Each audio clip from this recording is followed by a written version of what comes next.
হযরত জাফর ইবনে আবু তালিবকে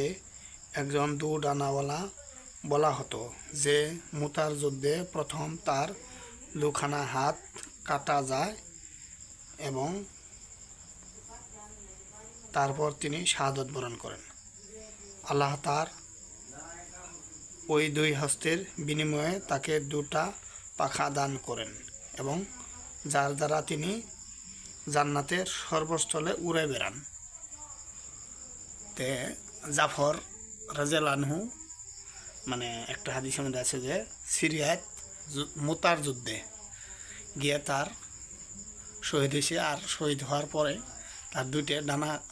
হাত কাটা গেছে, যার কারণে দু ডানাওয়ালা কে উমর আবদুল্লাহ ইবনে